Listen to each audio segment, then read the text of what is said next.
Assalamualaikum warahmatullahi wabarakatuh. Pada kesempatan kali ini saya akan menjelaskan tentang penokohan.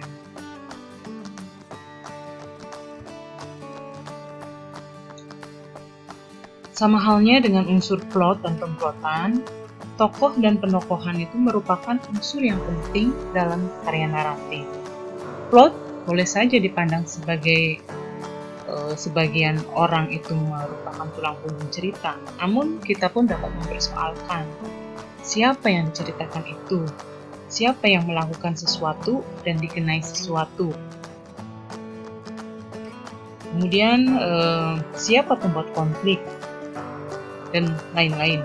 Itu urusannya adalah urusan tokoh dan penokohan. Pembicaraan mengenai tokoh dan segala perwatakan dengan berbagai citra jati dirinya dalam banyak hal lebih menarik perhatian orang daripada berurusan dengan pemplotannya. Namun hal itu tak dapat berarti plot dapat diabaikan begitu saja, karena kejelasan mengenai tokoh dan penokohan dalam banyak hal itu bergantung pada pemplotannya.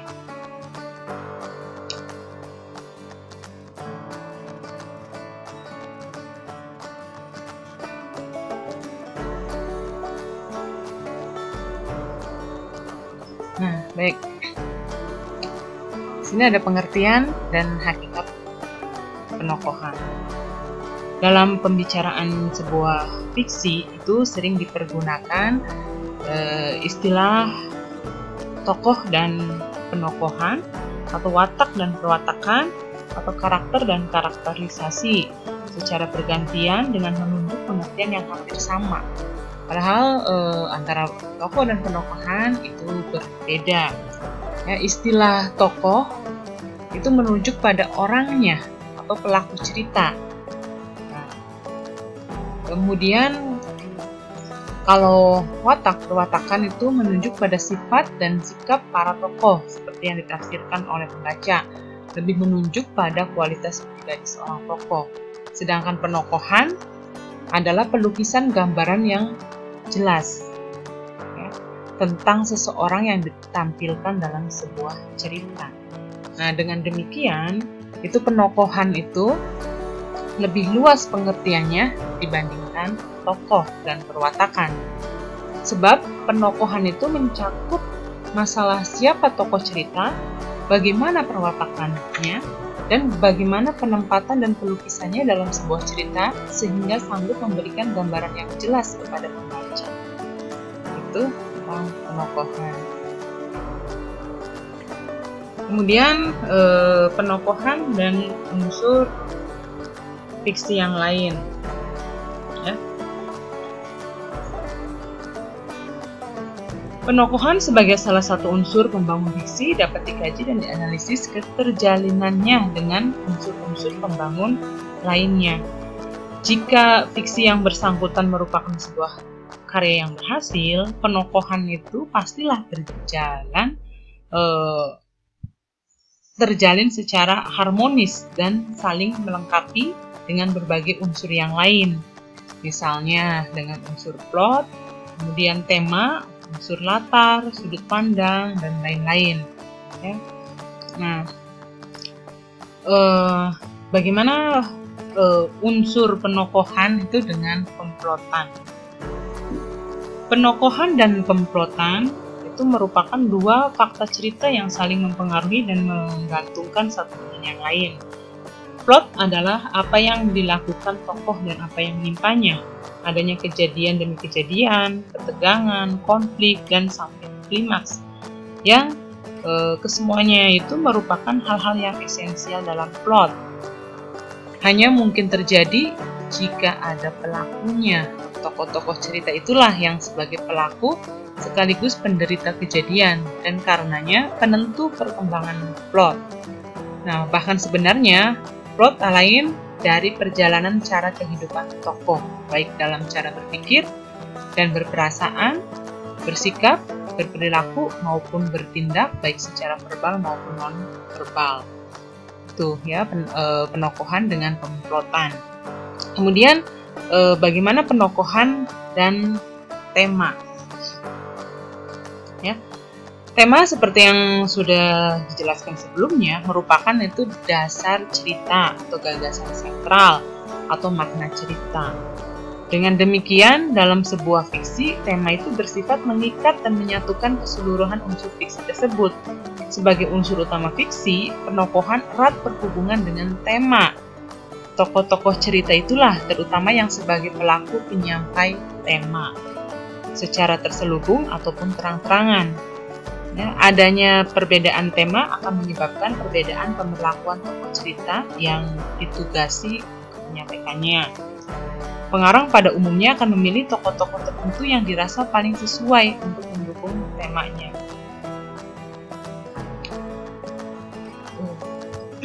Kemudian, relevansi tokoh. Berhadapan dengan tokoh-tokoh fiksi, pembaca itu sering memberikan reaksi emotif tertentu seperti merasa akrab, simpati, empati, benci, antipati, atau berbagai reaksi afektif lainnya. Nah, pembaca itu tidak jarang mengidentifikasikan dirinya dengan tokoh yang diberinya rasa simpati dan empati. Segala apa yang dirasa dan dialami oleh tokoh yang menyenangkan atau sebaliknya seolah-olah ikut dirasakan dan dialami pula oleh kita sebagai pembaca. Bahkan banyak tokoh cerita yang menjadi pujaan pembaca masyarakat sehingga kehadirannya dalam cerita itu dirasakan sebagai kehadiran di dunia nyata. Nah, pembaca telah merasa seakan-akan merasa akrab sekali dengan tokoh itu atau bahkan seolah-olah telah menjadi bagian hidupnya, walau secara fisik tidak akan pernah dapat diinderanya. Ya. Nah, ada beberapa bentuk relevansi seorang tokoh cerita. Seorang tokoh cerita yang ciptaan pengarang itu jika disukai banyak orang dalam kehidupan nyata, apalagi sampai dipuja dan digandrungi, berarti itu merupakan tokoh fiksi yang mempunyai relevansi, yaitu.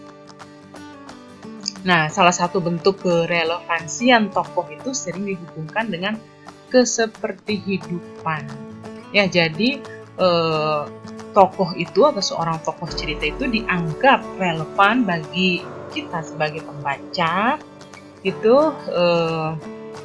atau relevan dengan pengalaman kehidupan kita itu jika ceritanya itu seperti yang kita alami atau cerita orang lain yang kita ketahui, ya, itu. Kita sering mengharapkan tokoh yang demikian. Oke. Selanjutnya yaitu ada pembedaan tokoh. Yang pertama itu ada tokoh utama dan tokoh tambahan, ya. Itu pembedaan tokoh. Ini tokoh utama dan tokoh tambahan itu dilihat dari segi peranan atau tingkat pentingnya tokoh dalam sebuah cerita. Ada tokoh yang tergolong penting ya, dan ditampilkan terus-menerus sehingga menjadi dominasi atau terasa mendominasi sebagian besar cerita. Dan sebaliknya, ada tokoh-tokoh yang hanya dimunculkan sekali atau beberapa kali saja dalam cerita. Dan itu pun mungkin dalam porsi penceritaan yang relatif pendek. Ya. Nah, tokoh yang disebut pertama, yaitu adalah tokoh utama cerita. Ya. Sedangkan tokoh yang tadi yang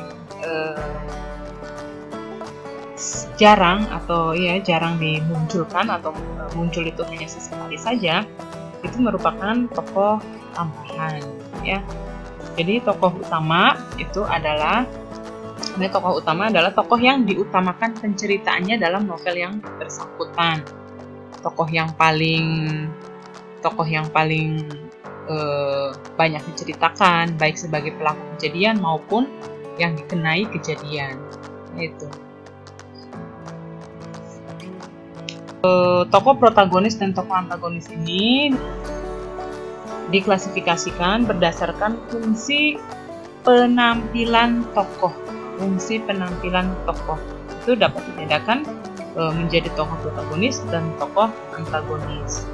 Nah, tokoh protagonis ini adalah tokoh yang kita kagumi, ya, yang salah satu jenisnya secara populer disebut hero, ya. Tokoh yang merupakan pengejawantahan norma-norma, nilai-nilai yang ideal bagi kita, ya, itu. Tokoh protagonis juga itu menampilkan sesuatu yang sesuai dengan pandangan kita, yang sesuai dengan harapan-harapan kita sebagai pembaca. Maka kita sering mengenalinya sebagai yang memiliki kesamaan dengan kita, ya. Permasalahan yang dihadapi juga seolah-olah itu sebagai permasalahan kita. Demikian pula halnya dalam menyikapinya. Nah, pendek kata, segala apa yang dirasa, dipikir dan dilakukan tokoh itu sekaligus mewakili kita. Betul. Selanjutnya yaitu tokoh sederhana dan tokoh bulat. Nah, pembagian atau klasifikasi tokoh sederhana dan tokoh bulat itu berdasarkan perwatakannya. Nah, tokoh sederhana itu adalah tokoh yang hanya memiliki satu kualitas pribadi tertentu, satu sifat watak yang tertentu saja. Itu tokoh sederhana. Jadi dalam tokoh sederhana ini si tokoh itu tidak memiliki sifat dan tingkah laku yang dapat memberikan efek kejutan bagi pembaca. Karena sifat dan tingkah laku tokoh sederhana itu bersifat datar, monoton, dan hanya mencerminkan satu watak tertentu, ya. Nah, watak yang telah pasti itulah yang mendapat penekanan dan terus-menerus terlihat dalam sebuah cerita. Perwatakan tokoh sederhana yang benar-benar sederhana itu dapat dirumuskan hanya dengan sebuah kalimat atau bahkan sebuah frase saja. Yaitu, misalnya ia adalah seorang yang miskin tetapi jujur, ya, atau ia seorang yang senantiasa pasrah pada nasib. Nah, itu yang sederhana. Kalau dia itu misalnya diberi watak jujur, ya, maka ceritanya dari awal sampai akhir ya dia sebagai seorang yang jujur. Itu, ya, tokoh sederhana. Kemudian tokoh bulat atau tokoh kompleks, ya, itu berbeda dengan tokoh sederhana, ya. Tokoh bulat atau tokoh kompleks adalah tokoh yang memiliki dan diungkap berbagai kemungkinan sisi kehidupannya, sisi kepribadiannya, dan jati dirinya. Nah, tokoh bulat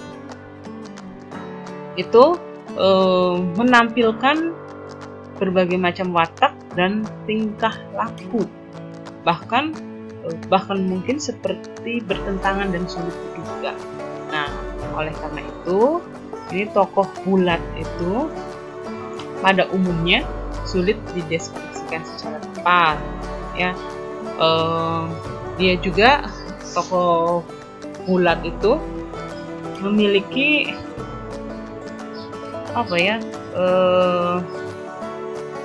unsur kejutan, ya, itu.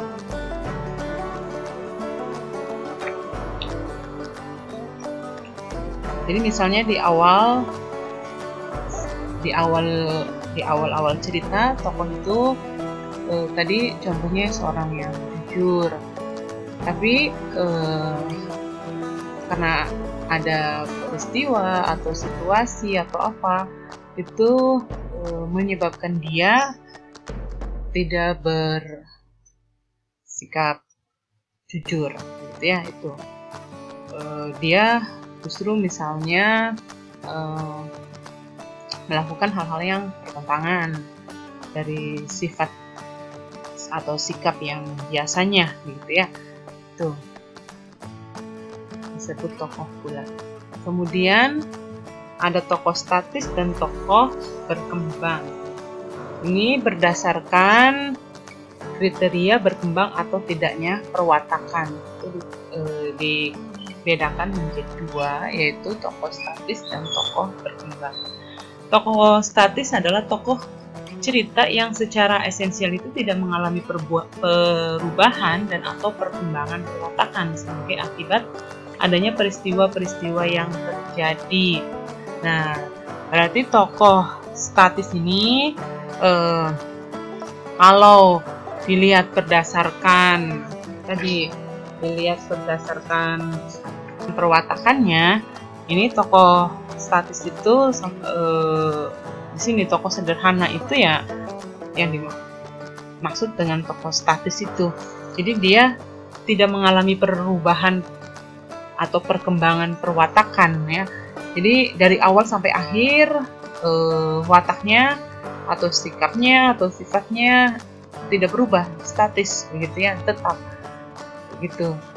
Nah, sedangkan tokoh berkembang itu adalah tokoh cerita yang mengalami perkembangan perwatakan sejalan dengan perkembangan atau perubahan peristiwa dan plot yang dikisahkan. Ya, ia secara aktif itu berinteraksi dengan lingkungannya, baik lingkungan sosial, alam maupun yang lainnya, yang semuanya itu akan mempengaruhi sikap, watak, dan tingkah lakunya. Nah, ini ya, tokoh berkembang itu ada dalam tokoh bulat tadi, karena tokoh bulat itu tokoh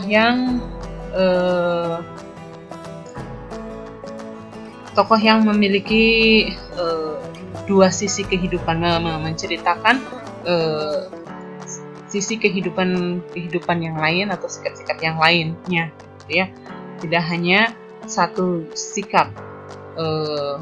Orang baik itu dalam situasi tertentu bisa saja dia berbuat yang tidak baik ya, karena situasi dan kondisi, atau karena ada peristiwa konflik yang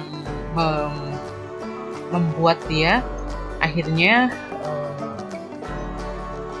sikapnya itu berubah. Itu. Kemudian ada tokoh tipikal dan tokoh netral. Nah, ini tokoh tipikal dan tokoh netral ini diklasifikasikan itu berdasarkan pencerminan tokoh ya, berdasarkan pencerminan tokoh cerita terhadap sekelompok manusia dari kehidupan nyata. Ya, itu.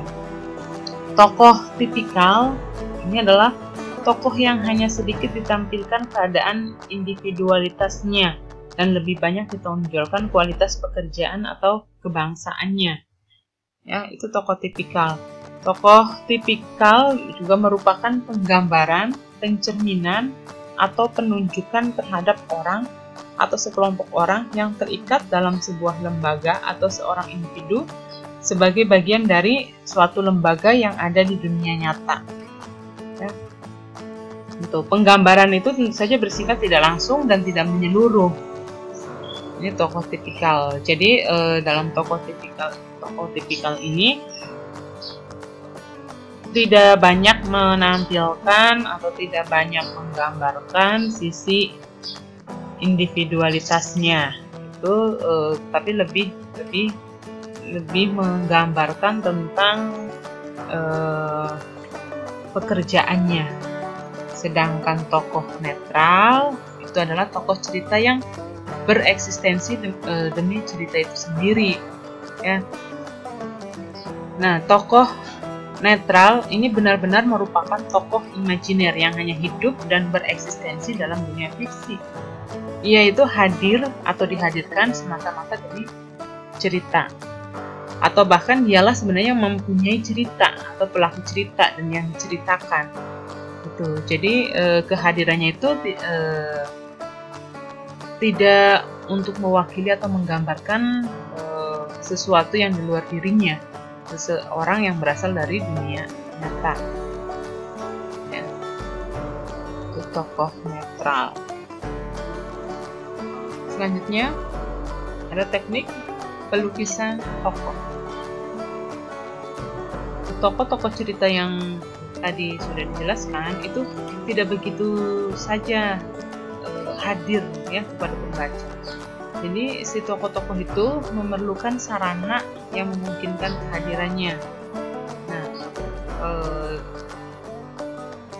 secara garis besar di sini teknik pelukisan tokoh dalam suatu karya atau lengkapnya pelukisan sifat, watak, ya, sikap, tingkah laku, dan berbagai hal lain yang berhubungan dengan jati diri si tokoh itu dapat dibedakan dalam dua cara atau dua teknik, yaitu teknik ekspositori dan teknik dramatik. Ya. Teknik ekspositori juga disebut dengan teknik uraian atau teknik peragaan atau teknik penjelasan. Ya. Nah, di sini baik yang pertama akan saya jelaskan dulu tentang teknik ekspositori. Teknik ekspositori yang sering juga disebut sebagai teknik analitis, itu pelukisan tokoh cerita dilakukan dengan memberikan deskripsi, uraian, atau penjelasan secara langsung. Jadi untuk menggambarkan sifat, sikap, karakter, tingkah laku, gitu ya, itu dijelaskan secara langsung atau diuraikan, dideskripsikan bahwa si A itu bahwa nanti itu informasi tentang si tokoh cerita itu sudah dijelaskan ya pada saat di awal itu, di plot awal itu biasanya suka menjelaskan tentang sifat-sifat, karakter-karakter, sikap-sikap dari seorang tokoh ya, itu biasanya pada tahap awal atau pada tahap perkenalan. Jadi sudah dikenalkan langsung oleh pengarangnya bahwa si A itu misalnya memiliki sifat jujur gitu ya itu. Kemudian teknik dramatik. Kalau teknik dramatik ini penampilan tokoh ceritanya itu mirip dengan yang ditampilkan pada drama atau dilakukan secara tidak langsung. Kalau teknik ekspositori itu secara langsung dijelaskan oleh pengarangnya. Kalau teknik dramatik itu ya sama seperti dalam drama. Jadi pembaca sendiri yang mengamati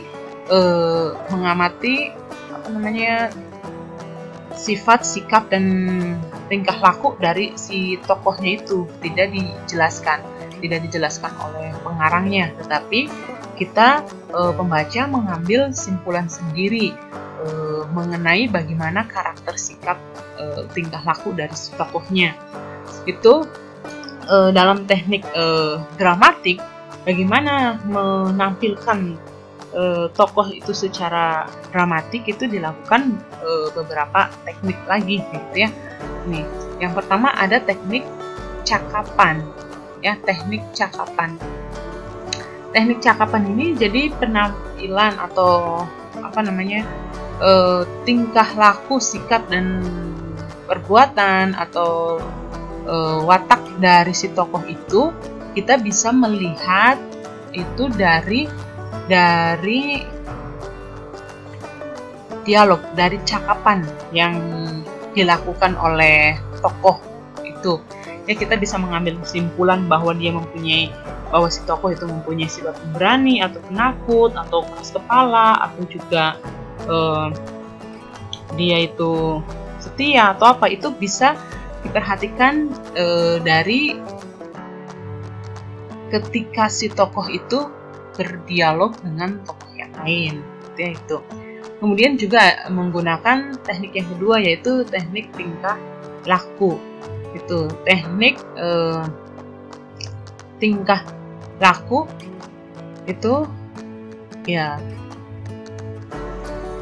dilihat dari bagaimana dia berperilaku ya, itu akan terlihat dari bagaimana dia bersikap. Kemudian selain teknik tingkah laku, Ada juga teknik pikiran dan perasaan.